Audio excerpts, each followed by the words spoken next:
Congress. And let me now introduce my dear friend and lovely professor, Professor Wayne Massey, Duke University, USA. He's going to present mononeuropathy in pregnancy. We are all waiting for you, dear Professor.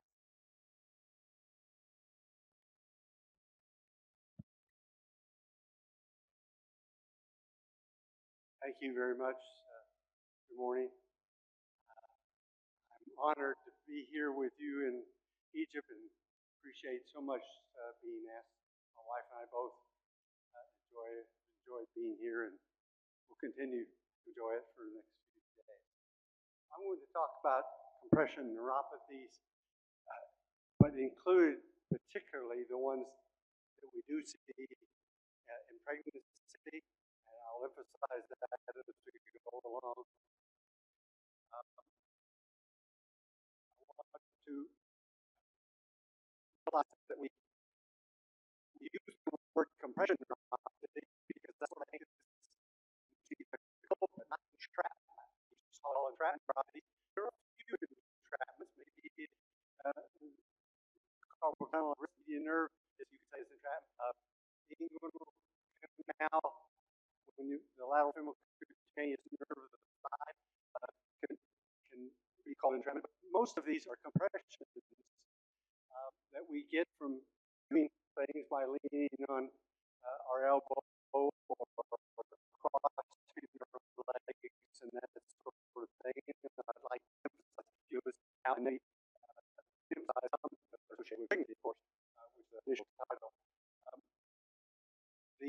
Why are all compressions not the same? Well, there's various things that will affect it. Certainly, at the bottom, systemic predisposition. For example, people with diabetes are at risk to common mononeuropathies. If you have diabetes and you sit for a long time with your legs crossed, then that's different. But also, genetics have a factor. Individual variations have a factor. And axon location. Remember, you like to say that if the axon is one location approximately, it'll be in the same location in the nerve distally, and that's not true. The axons swing back and forth through the nerves, so it can be different at different locations, even millimeters apart. The other thing to emphasize that since we're talking today about emphasize some occur in pregnancy is the aspect of gender does affect our risk in certain neuropathies. The most common one, I think, is crossing the legs in the perineal palsy.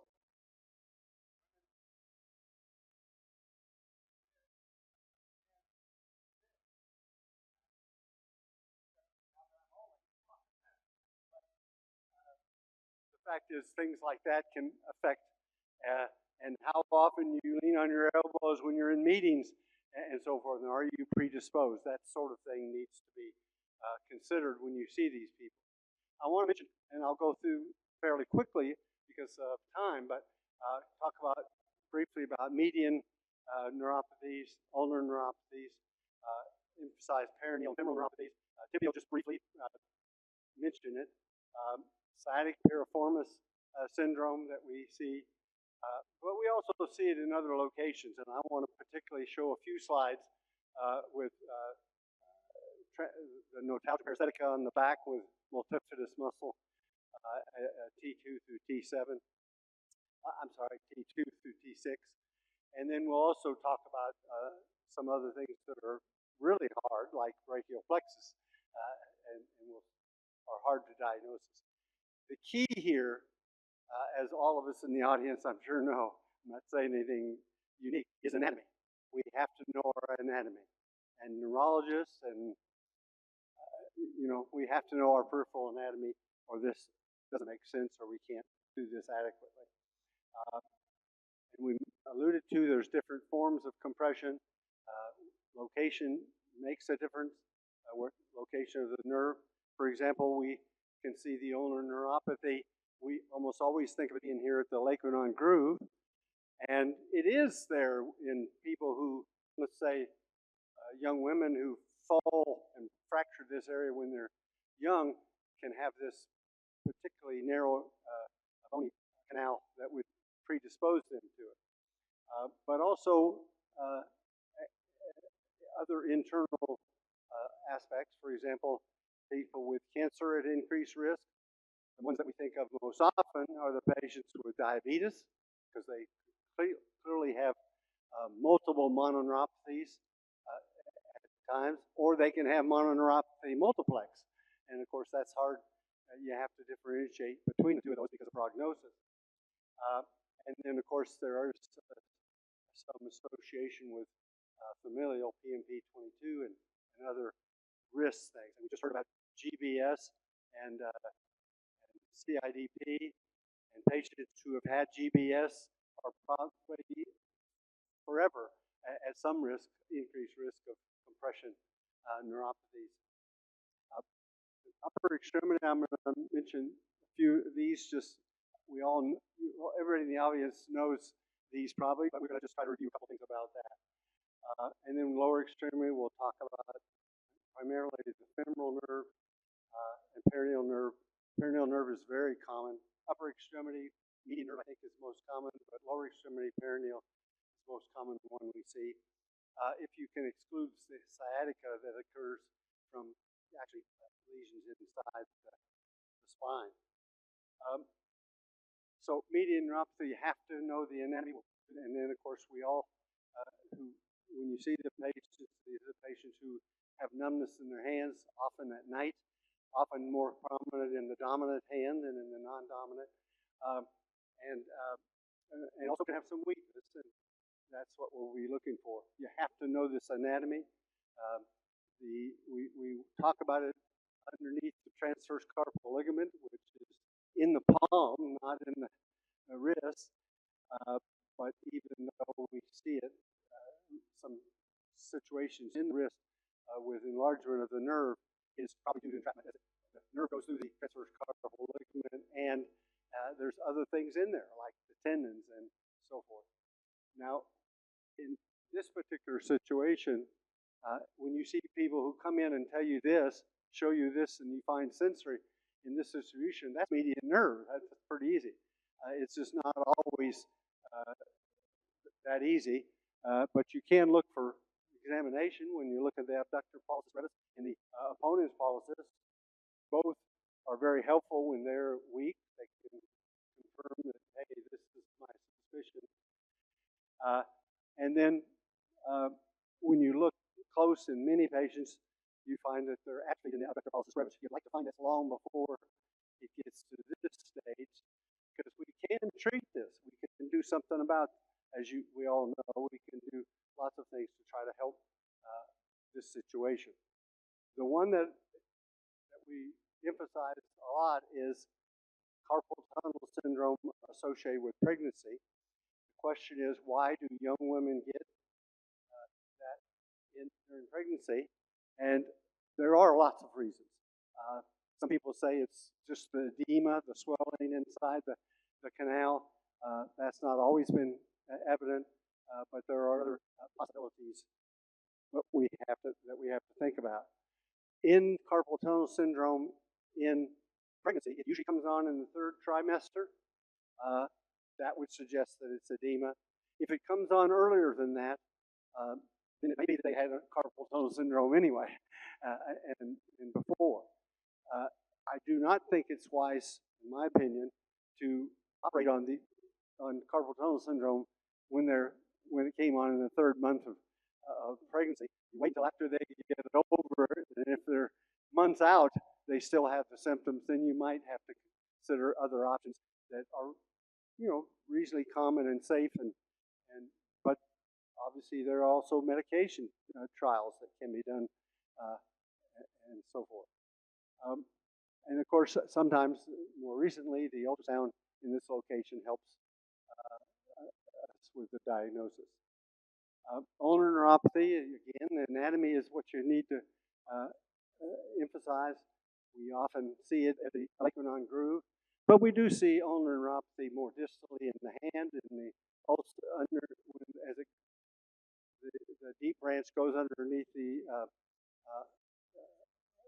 ligament, and that is an option to worry about. But the symptoms would be different in that particular situation.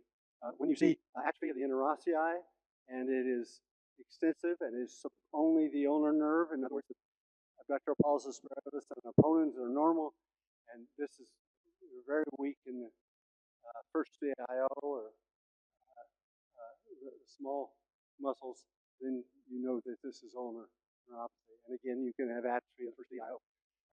You'd like to find it before it gets this bad so we can do something about the treatment. Localizing it electromyographically is sometimes difficult. Nerve conduction studies, sometimes it's hard to say whether it's pre-canal, in the canal, or post-canal, but it's real important because that helps determine how much where we go to try to treat it. Real important in treatment. Of course, you can add to that by doing ultrasound and seeing it if it's in the canal, that's where you know the problem is. Radial nerve, I'm just going to mention, is not common in pregnancy, neither is ulnar that necessarily, but it does occur occasionally. This, of course, is usually we think of it as from some falling asleep over the park bench kind of thing, or maybe the honeymoon where the wife sleeps on there during the honeymoon, but that's the only time you see that is the honeymoon.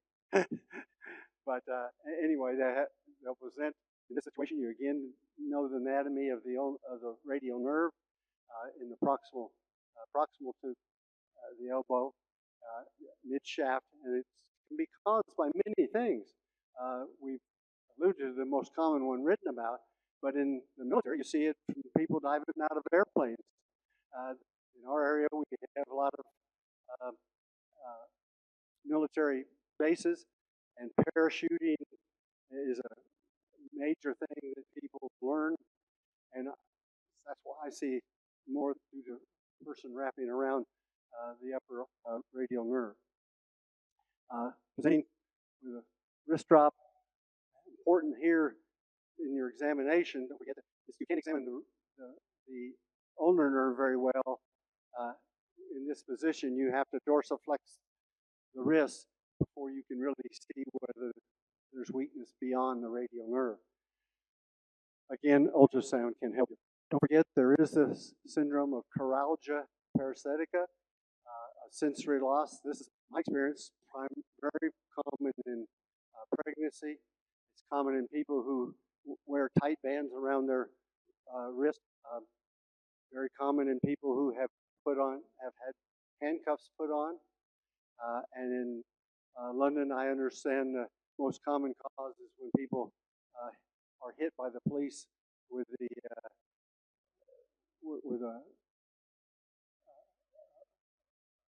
restrictor.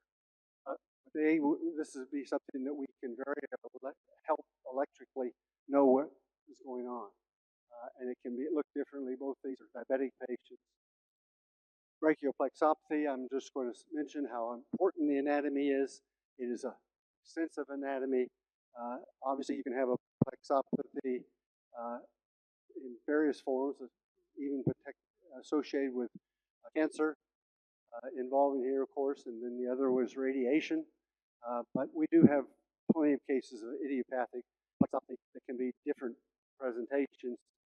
And electromyography is what really helps us determine what might be the prognosis and added way to work up the patient. I'm going to just, you can see that a very common one is when they get scapular winging, and that would be, this is a very important emphasis to my staff and residents.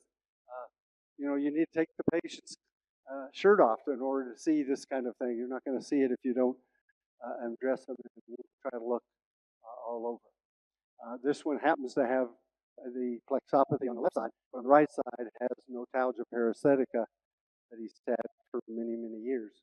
And this was a diver, a scuba diver that we take care of quite a bit of. Again, it can have different muscles that are involved when the plexopathy can be from different locations.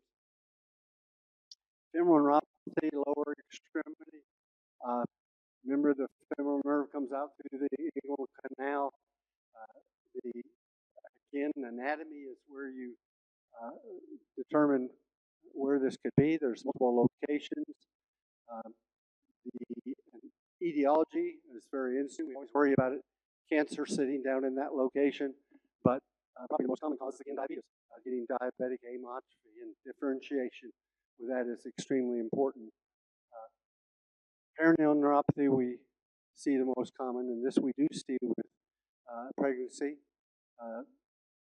But again, it's crossing the legs and doing the perineal nerve as it comes around the fibular head.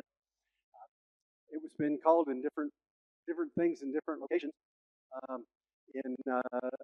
I guess in mid-America, they call it hog bite palsy because they raise a lot of hogs and they bite it at that location. We have a contest in our area every year to see how long people can sit on their haunches. Let me just show you.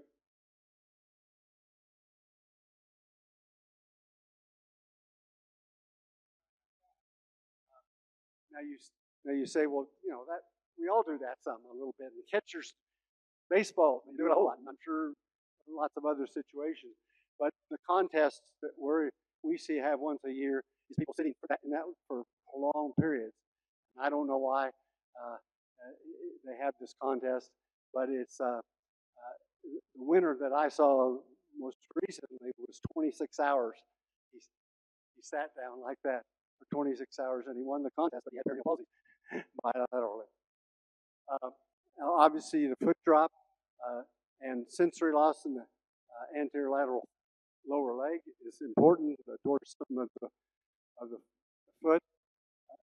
Don't forget that the perineal nerve splits at the fibular head, and so we can see a sensory involvement of the anterior leg, with only motor being the peroneus longus and brevis, everting the foot, or we can see a motor where a person has a foot drop, only has sensory coming out through the dorsum of the foot between the first and second toes. So it can be different kinds, and this is where not only the electrical study can help us tell us exactly more likely which would be where a location. And of course, you can get atrophy of the anterior compartment if it's alone. This is a dimple sign that's very common in perineal neuropathy called Carney's. It's an eponym, dimple sign, and it can be helpful. It's really common, particularly in people who do this chronic leg crossing. Almost all of them have this. Sciatic neuropathy, we always worry about it being in the back, but when in fact there are certain situations where it occurs in the buttocks area. Piriformis syndrome is one that's been described, but also sometimes in prolonged surgery. People who are having cardiac surgery for several hours, if they don't have the right protection, can develop sciatic involvement. And of course, you have to again know the anatomy of what the distribution is. This is probably the most common one in the lower extremity, in my experience, is lateral femoral cutaneous nerve of the thigh. The anatomy, of course, we all know where it comes off L2-3, mostly proximally, but it comes through the inguinal canal. Wartenberg described this very nicely and found that there was at least 5 different places that the nerve could be entrapped. This drawing is inaccurate in the sense that it only shows the supply to the anterolateral thigh, which is most commonly what we see. But the nerve also supplies part of the buttocks. So occasionally you see it going around on the buttocks. This is where I emphasize drawing on the patient. This, if you draw on the patient with pen, and there's nothing else that does this. An L4 radiculopathy doesn't look like this. This is lateral femoral cutaneous neuropathy, and it can look different ways. It doesn't have to all look the same. This, where the cross marks is very hyperesthetic, but anesthetic or relatively anesthetic, more proximal than that. Again, another example of it, in a young woman, this occurred during her pregnancy. I'm not sure that there was any relationship to her pregnancy. And then, of course, it can be here as another example. It can look quite different. I want to go back, and before I go to the next one, one that you do see fairly common that occurs, as far as I can tell, from the pregnancy itself, is when when a young woman gets obturator neuropathy. And it's usually, after my experience, and I've seen quite a few of them, it's usually when they're delivered vaginally, bottom first, and not head, but they can be either way. The thing to keep in mind is that they are very painful, and you can't get an adequate examination for a few hours. But when you do get the examination,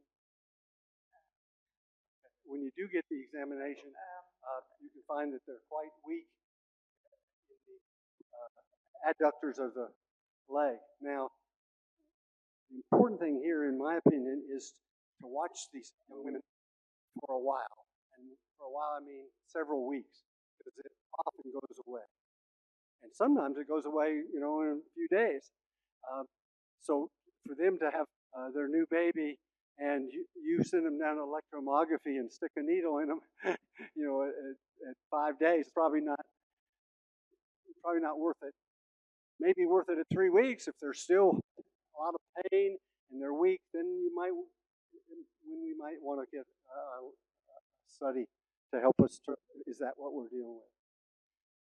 Truncal mononeuropathy, I want to mention, does occur in pregnancy, as you can see on the right. It can be quite uncomfortable for these women. The prognosis is usually pretty good. So again, this one I'm showing here, this was her third pregnancy, and she didn't have it the first pregnancy. She did the second pregnancy, went away totally after delivery. What does this due to? Most likely it's some kind of pressure stretch of some of the nerves in the back. Is it worth needling the back to prove or disprove it? Not if it's very classical, and that's again where I think drawing on the patient is very important. The one on the left is a diabetic. Diabetics not infrequently can have a neuropathy of the chest wall. It gets very complicated. It's thinking whether almost all of these that I've seen with this, they've had GI workup first, because that's what people are wondering that it's due to. This is probably the most important one I can mention today. Most important one I just want to mention is facial mononeuropathies. The most important one is here on the left, mental nerve neuropathy, because those situations, they have cancer. Almost every patient who has mental neuropathy have a cancer of some type, and often it's lymphoma, and there is an appropriate workup. Sorry I went so fast and so long. Thanks, Professor Dr. Wayne ماسي and welcome Egypt. طبعا أنا بشكر السلام عليكم ورحمة الله وبركاته. بسم الله الرحمن الرحيم. بشكر اللجنة المنظمة